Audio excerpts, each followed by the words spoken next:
तो दोस्तों आपका स्वागत है इन्वेस्टमेंट रिपोर्ट में। आज हम एक रिपोर्ट को डिस्कस करेंगे जिसमें कहा गया है oil and gas giant Saudi Aramco's $44 billion refinery project खतरे में आ चुका है।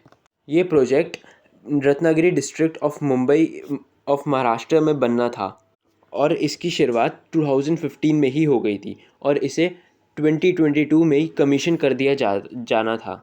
पर 2015 से लेकर 2021 तक अभी तक कोई प्रोग्रेस नहीं हुई है। इसके लिए जो लैंड एक्वायर करना था गवर्नमेंट को, अभी तक गवर्नमेंट उसका 1 एकड़ लैंड एक्वायर भी नहीं कर सकी है। और ये एक बहुत बड़ा एग्जांपल है गवर्नमेंट की ब्यूरोक्रेसी की एक स्लैकनेस का, क्योंकि ये प्रोजेक्ट $44 बिलियन का है, मतलब लगभग 3 लाख करोड़ के आसपास का। इस प्रोजेक्ट के मुताबिक वर्ल्ड की one of the top most oil producer company Saudi Aramco ने एग्री किया था महाराष्ट्र गवर्नमेंट के साथ कि वो रिफाइनरी बिल्ड करेंगे महाराष्ट्र में। और ये रिफाइनरी का प्रोजेक्ट इंडिया और सऊदी अरेबिया की रिलेशंस को भी काफ़ी आगे बढ़ाने वाला था। जैसे इंडिया को ऑयल चीपली मिल सकता था और सऊदी अरेबिया को एक कंसिस्टेंट बायर मिल सकता था। पर इस प्रोजेक्ट की शुरुआत से ही, जब से इसकी अनाउंसमेंट हुई है, तब से ही इसे काफ़ी प्रोटेस्ट के साथ मेट करा गया। स्टार्टिंग में सबसे ज़्यादा अपोजिशन फार्मर्स के द्वारा था, जिनको डर लग रहा था कि उनके लैंड्स डैमेज हो सकता था और उनकी जो अल्फोंसो मैंगोस के प्रोडक्शन थे, कैश्यू प्लांटेशंस थे और जो फिशरीज थी, उनको भी बहुत बड़ा झटका लग सकता था।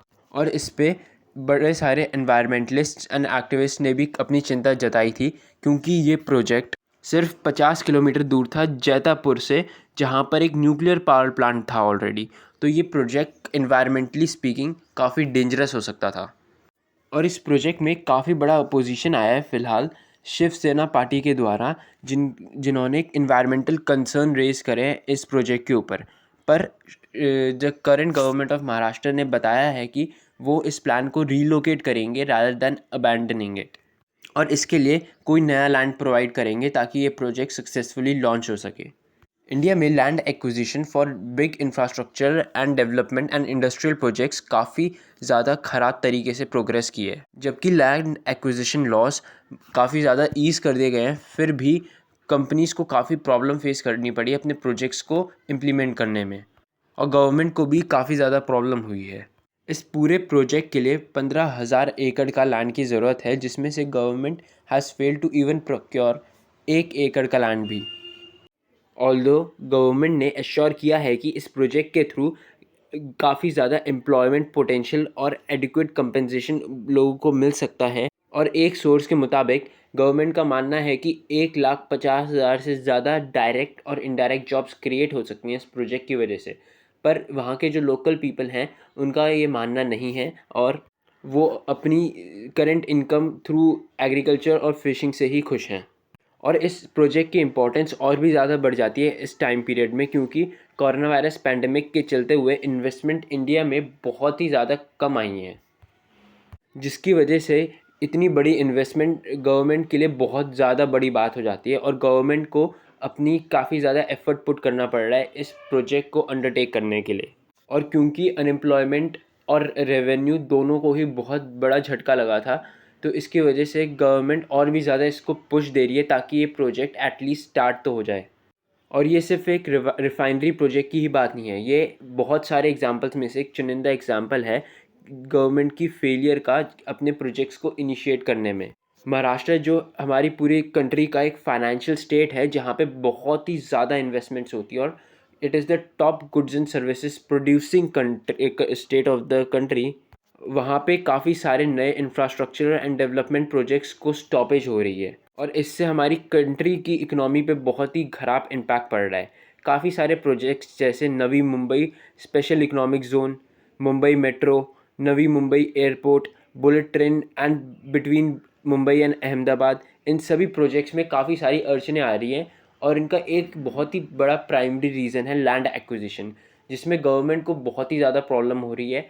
इसके दो दो इसके भी दो पहलू हैं, एक land acquisition from local people और दूसरा लैंड एक्विजिशन फ्रॉम फॉरेस्ट।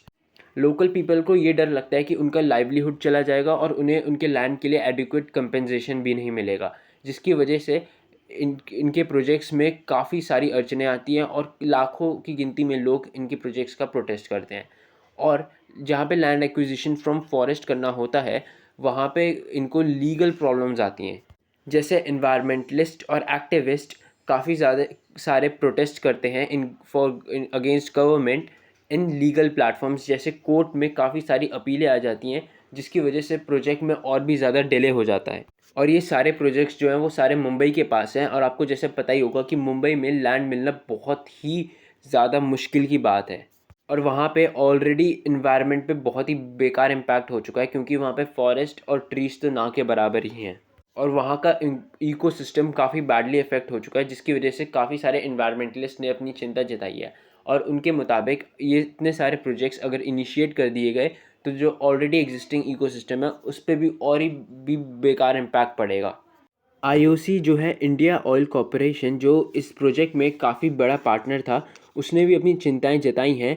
और उन्होंने पास्ट के एग्जांपल्स भी दिए हैं, जैसे प्रदीप रिफाइनरी प्रोजेक्ट जो इन्होंने कंसीव किया था 1994 में, पर कमीशन हो पाया 2014 में। लिटरली 2 डिकेड्स बाद ये कमीशन हुआ है। और ये बहुत ही बड़ा टाइम पीरियड है जिसमें काफ़ी सारी चीज़ें अफेक्टेड हो सकती हैं। तो इससे पता लगता है कि हमारी ब्यूरोक्रेसी और गवर्नमेंट कितना लैग बिहाइंड करती है इन लैंड एक्विजिशन प्रोसेस, और इनके प्रोजेक्ट्स कितने ज़्यादा डिले हो जाते हैं, all leading to bad impact on our economy. और कोरोना वायरस पेंडेमिक में इनका इम्पैक्ट डबल ट्रिपल और भी ज़्यादा हो जाता है।